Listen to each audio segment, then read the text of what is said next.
여호와여, 내가 주를 높일 것은 주께서 나를 끌어내사 내 원수로 하여금 나로 말미암아 기뻐하지 못하게 하심이니이다. 여호와 내 하나님이여, 내가 주께 부르짖음에 나를 고치셨나이다. 여호와여, 주께서 내 영혼을 스올에서 끌어내어 나를 살리사 무덤으로 내려가지 아니하게 하셨나이다. 주의 성도들아, 여호와를 찬송하며 그의 거룩함을 기억하며 감사하라. 그의 노염은 잠깐이요 그의 은총은 평생이로다. 저녁에는 울음이 깃들을지라도 아침에는 기쁨이 오리로다. 내가 형통할 때에 말하기를 영원히 흔들리지 아니하리라 하였도다. 여호와여, 주의 은혜로 나를 산같이 굳게 세우셨더니 주의 얼굴을 가리심에 내가 근심하였나이다. 여호와여, 내가 주께 부르짖고 여호와께 간구하기를 내가 무덤에 내려갈 때에 나의 피가 무슨 유익이 있으리요. 진토가 어떻게 주를 찬송하며 주의 진리를 선포하리까. 여호와여, 들으시고 내게 은혜를 베푸소서. 여호와여, 나를 돕는 자가 되소서 하였나이다. 주께서 나의 슬픔이 변하여 내게 춤이 되게 하시며 나의 베옷을 벗기고 기쁨으로 띠띠우셨나이다. 이는 잠잠하지 아니하고 내 영광으로 주를 찬송하게 하심이니 여호와 나의 하나님이여, 내가 주께 영원히 감사하리이다. 아멘. 요즘 그 20대, 30대 우리 젊은 세대들이 영끌을 해서 빚투한다고 그럽니다. 영혼이라도 끌어서 빚을 내서 투자를 한다는 것이죠. 그래서 이 20대, 30대를 통해서 지금 대출이 굉장히 많아지고 있다는 뉴스 보도를 보게 됩니다. 왜 그렇게 되었을까? 이 시대의 흐름 가운데서 혹시 내가 이 시간에, 이때에 내가 돈을 투자하지 못하면, 영혼을 끌어서라도 빚을 내서라도 내가 투자를 하지 못하면 이 시대에 도태될 수 있다. 이런 두려움들이 있는 것이죠. 그래서 많은 젊은 세대들 가운데 분노가 있습니다. 그래서 그 분노를 어디로 표출할까 출구를 찾고 있기도 하죠. 그래서 그런 젊은이들의 어떤 그 분노들을 교묘하게 이용해 먹는 정치 세력도 있긴 합니다만, 어쨌든 이렇게 젊은 세대 가운데 있는 공포와 불안. 근데 이 공포와 불안 또 양면에는 뭐가 있냐면 이 뒷면, 이 공포와 불안의 뒷면에는 내가 이 시대 가운데서 잘 먹고 잘 살겠다, 내가 행복하고 안전하고 형통하게 살고 싶다라는 이 욕구가 그 뒷면에 저는 있다고 생각합니다. 공포하고 불안이 점정되고 커지는 이유는 바로 그 욕구가 좌절되고 그 욕망이 끊겨져 나간 그 두려움에서 오는 것이라고 저는 생각하거든요. 그래서 사람들은 형통할 때를 원합니다. 잘 되는 거죠. 별 문제가 없을 때, 좀 고생했지만 모든 문제들이 또 해결된다든지 이런 형통을 구하죠. 다윗도 그런 형통할 때가 있었습니다. 6절을 보십시오. 내가 형통할 때에 말하기를. 다윗은 진짜 고생을 많이 했습니다. 정말 민족의 영웅처럼 대접받았어야 함에도 불구하고 사울의 집착과 질투로 인해서 그는 조국을 떠나야 했고, 조국을 떠날 뿐 아니라 변절자, 배신자처럼 살아야 하기도 했죠. 그러나 항상 그의 마음속에는 정말 내가 다시 돌아갈 것이라는, 그리고 자신의 민족을 향한 사랑이 있었기 때문에 정말 많은 생고생을 합니다. 그리고 결국 그는 왕이 되지요. 유다의 왕에서 이제 이스라엘 왕이 됩니다. 그래서 그는 이제 성공한 것이죠. 이제는 뭔가 좀 정리된 것 같습니다. 그 형통할 때, 안정적인 삶이 이제 시작되고 안정적인 삶에 익숙해질 때, 처음에는 이게 웬 말인가 웬일인가 하지만 그 삶이 안정적으로 유지되고 그것이 익숙해질 때 다윗은요, 자신의 삶에 대해서 이렇게 해석하기 시작했습니다. 6절 보십시오. 내가 형통할 때 말하기를 영원히 흔들리지 아니하리라.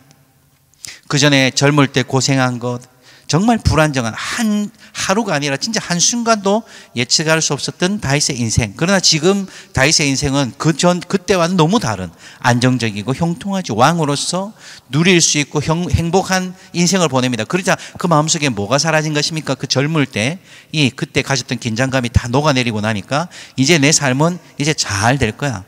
내 인생은 이제 편안할 거야. 그런데 다윗이 7절에 보면 그렇게 살 줄 알았는데 흔들리지 않고 이제 환경이 다 좋아졌으니까 상황들이. 그런데 7절에 보니까 뭐가 문제가 생겼다는 것이죠. 내가 그렇게 살 줄 알았는데 7절에 보니까 여호와여, 주의 은혜로 나를 산같이 굳게 세우셨더니 주의 얼굴을 가리심에 내가 근심하였나이다. 주의 얼굴을 가리시며, 즉 다윗이 이제 왕이 되면 잘 먹고 잘 살 줄 알았는데, 그래서 지금도 뭐 희희낙낙 뭐 행복하게 살아가고 있다고 생각했는데, 하나님의 얼굴이 나에게서 가려진 것, 즉 하나님의 이 영광을 볼 수 없는 시간이 왔다는 것을 알게 될 때, 아, 이게 문제가 생겼구나. 하나님 앞에서 자신이 가려졌다는, 하나님의 얼굴을 볼 수 없다는 것, 하나님의 임재를 느낄 수 없다는 것이 다윗의 인생의 큰 문제라는 것을 다윗이 깨달았다는 것이죠. 다윗의 행복은 왕권도 아니고 지금의 형통도 아니었다는 것이죠. 다윗의 행복은, 다윗의 진짜 그 행복의 근원은 현재의 상황이 아니라 바로 하나님과의 관계에 있었다는 것을 다윗은 깨달은 것입니다. 이 참 중요합니다. 사람들은요, 이것을 입버릇처럼 말합니다. 하나님 중요하다고. 그러나 그 가치와 그 무게를 잘 알지 못합니다. 하나님의 관계가 끊어진 상태로도 여전히 잘 살아갈 수 있거든요. 그러나 그것을 깨닫지 못할 때, 그것이 문제라는 것을 알지 못할 때 그냥 그대로 쭉 가버립니다. 다윗은요, 아니라고 생각했습니다. 이거 아니다, 뭔가 문제가 생겼다. 이게 참 인생에 있어서 정말 중요한 계기라고 저는 생각합니다. 그래서 자신의 인생을 돌아봅니다. 8절부터 10절까지 보십시오. 자신이 하나님 앞에 부르짖기 시작합니다. 그러면서 뭐라고 얘기합니까? 하나님이 내한테 없으면, 하나님의 말씀을 듣지 못하면, 내가 하나님의 은혜를 받지 못하면 내가 무슨 소용이 있습니까? 예, 내가 죽어서 그냥 이래 살다가 죽어보고 내가 이래 살다가 끝나버리면 내가 무슨 그게 있습니까? 물론 이제 많은 성경학자들은 현재 지금 다윗의 상태가 뭐 질병에 걸렸을 수도 있다라고 얘기하지만, 어쨌든 그의 6절의 그 기록을 근거해서 볼 때는 지금 다윗이 자신의 인생을 이제 재해석하고 있다는 것을 알 수 있습니다. 그래서 그가 병이 있었던, 뭐 어쨌든 계기를 통해서 내가 하나님으로부터 멀어져 있구나를 깨달은 것이죠. 그래서 막 하나님께 부르짖는 거예요. 이 참 중요합니다. 여러분, 하나님을 내가 떠났구나, 내가 하나님과 멀어졌구나 깨달을 수 있는 계기가 있다면 그건 하나님의 축복입니다. 그래서 다윗은 부르짖습니다. 하나님, 내가 죽어보면 안 되잖아요. 이대로 죽을 수 없어요. 나는 이제 하나님의 영광을 다시 찾기를 원합니다. 그래서 10절에 보십시오. 여호와여 들으소서, 내게 은혜를 베푸소서, 하나님 나를 도와주십시오라고 기도하는 것이죠. 이렇게 자신의 인생의 새로운 반전을, 하나님을 향한 새로운 계기를 마련하는 것, 여러분의 인생에도 필요한 일이라고 저는 생각합니다. 저와 우리의 인생에 이런 하나님의 그 은혜에 대한 갈급함이 회복되는 계기가 있기를 주 이름을 축원합니다. 그래서 그는 자신의 과거를 돌아보게 되고 자신이 살아온 삶을 돌아보게 됩니다. 1절을 보십시오. 내가 주님을 높이는 것은 왜? 주님이 나를 끌어내셨던 인생. 끌어냈다는 말은 뭐냐면 이 상황을 반전시켰다 이 말이거든요. 하나님이 반전시키셔서 내 인생을 뒤집어 엎으셔서 내가 죽음과 그 절망으로 밀려 들어가고 있을 때 그것을 끌어내시고 반전시켰던 하나님. 또 그가 발견한 하나님 뭡니까? 나를 고치신 하나님. 2절에 보십시오. 내가 주께 부르짖음에 주께서 나를 고치셨나이다. 다윗은 깨닫습니다. 주님께서 나를 고쳐오셨다. 이것은 단순히 병 문제가 아니라 모든 문제. 하나님 앞에서 다윗은 깨닫는 것이, 다윗이 알게 된 건 뭡니까? 하나님이 나를 치유하시는 분이다. 하나님이 나를 나보다 더 잘하신다. 하나님이 나를 고치시는 분이다. 그리고 나를 무덤으로 내려가지 않게 하시고 나를 살리시는 하나님, 결국에는 다시 회복시키시는 하나님, 다윗이 경험했던 하나님이죠.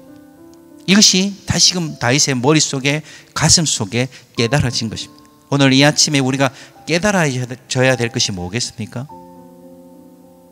이 하나님의 은혜를, 나를 끌어내시고 나를 고치시고 나를 살리셨던 하나님. 내게도 지금 필요한 것은 이 오직 다윗이 부르짖는 것처럼 하나님의 은혜 외에는 없습니다. 이것이 깨달아지는 여러분이 되기를 주 여러분 축원합니다. 그래서 이 4절 5절도 보십시오. 그를 찬송하라고 하면서 특별히 5절에 그의 노염은 잠깐이요 그의 은총은 평생이로다. 저녁에는 울음이 깃들일지라도 아침에는 기쁨이 오리로다. 저녁이 없는 인생이 있겠습니까? 우린 늘 저녁을 맞이하죠. 인생에 저녁도 있습니다. 때로는 어둠과, 때로는 불안과 적막과 여러 형태의 기품이 있는 저녁이 오겠지만 다윗은 깨달아 합니다. 다윗은 붙듭니다. 뭡니까? 주님이 주신 아침이 있다. 여러분의 인생에도 하나님이 주시는 아침이 있습니다. 믿으시기 바랍니다. 지금이 저녁 같습니까? 지금이 답답합니까? 지금이 기쁨입니까? 지금이 절망입니까? 지금이 어두움입니까? 하나님이 주실 아침이 있음을 믿으시기 바랍니다. 이 말씀을 우리가 선포하십시다. 그의 노임은 잠깐이요 그의 은총은 평생이로다. 저녁에는 울음이 깃들일지라도 아침에는 하나님이 주시는 기쁨이 오리라. 아멘. 예, 이 말씀이 여러분의 큰 위로가 되기를 원합니다. 그러면서 다윗은 선포합니다. 11절에 보십시오. 하나님의 은혜를 안 알고 하나님의 은혜를 구할 때 우리의 인생에 펼쳐지는 변화, 나의 슬픔이 인하여 내게 춤이 되게 하시고, 나의 베옷을, 즉 이 근심과 슬픔과 아주 어두운 이 장례식장에 있는 베옷을 벗기시고 기쁨으로 띠띠우시는 하나님, 하나님께서 여러분의 인생에서 하실 일이 바로 이것입니다. 슬픔이 변하여 여러분의 슬픔과 절망과 두려움을 변하여 춤이 되게 하실 하나님을 믿으시기 바랍니다. 여러분의 베옷을 벗기시고 끊어내시고 여러분의 이 인생을 기쁨으로 띠띠우실 하나님을 찬양하시기 바랍니다. 그 하나님이 바로 누구의 하나님입니까? 12절에 보십시오. 나의 하나님. 누군가의 하나님이 아니라 나의 하나님. 오늘 나의 하나님이 바로 그 일을 행하시는 것이죠. 저녁을 아침으로 바꾸시는 하나님, 슬픔을 춤으로 바꾸시고 베옷을 기쁨의 띠로 바꾸시는 하나님이 바로 나의 하나님입니다. 그래서 다윗은 뭐라고 얘기합니까? 12절에 보십시오. 잠잠하지 않겠다. 여러분, 잠잠하지 마십시오. 오늘 이 아침에도 뭐 그렇다고 해서 갑자기 주변에 보고 소리 질러라는 것이 아니라 잠잠하지 말고 하나님을 찬양하십시오. 나의 슬픔을 변하여 춤이 되게 하시라 하나님.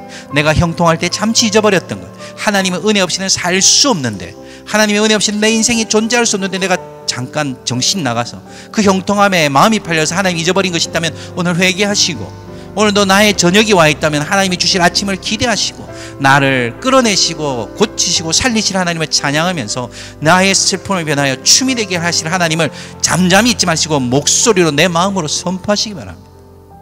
그 하나님이 우리 하나님이십니다. 그 하나님이 나의 하나님이십니다. 찬송하십시다. 오늘 이 아침에도 우리 인생의 어둠과 같은 시즌이 여전히 반복되고 있다 할지라도 아침을 주실 하나님, 새로운 반전을 일으키시는 하나님이 바로 나의 하나님을 믿으시는 우리 아름다운 모든 성도들이 되기를 원합니다. 기도하겠습니다. 하나님, 내 힘으로 가졌다고 생각하기 십상이고 내 힘으로 얻었다고 생각하기 십상입니다. 착각하고 헷갈려서 형통할 때 내가 흔들리지 않을 것이라고 착각하고, 주님, 하나님과의 관계가 멀어지고 하나님과 멀찍이 있음에도 불구하고 깨닫지 못하는 어리석음이 아니라 오늘 다윗과 같이 이것이 문제라는 것을 깨달을 수 있는 은혜를 허락하여 주옵소서. 하나님, 내게 은혜를 베푸소서. 하나님, 나를 도와주십시오. 내가 이대로 죽을 수 없습니다. 나는 하나님의 은혜 없이는 살 수 없습니다라는 이 절박함이 우리 안에서 회복되게 하시고, 그 은혜를 아는 자들이 바로 저녁이 아침이 되며 슬픔이 춤이 되며 아버지의 베옷이 바로 기쁨의 띠로 바뀌는 역사를 경험하게 된다는 것을 믿게 하여 주시옵소서. 저녁에는 울음이 깃들을지라도 아침에는 하나님이 주시는 기쁨이 있음을 믿고 그 하나님이 주신 아침을 붙들게 해주십시오. 오늘도 이 아침에 하나님이 주실 아침을 기대하고 잠잠하지 아니하고 오직 하나님을 굳건히 바라보며 하나님 앞에서 하나님의 은혜를 갈망하며 하나님의 영광을 찬송하는 우리들 되게 하여 주시옵소서. 감사합니다. 우리의 힘과 능력 대신 예수님의 이름으로 기도합니다. 아멘.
좋아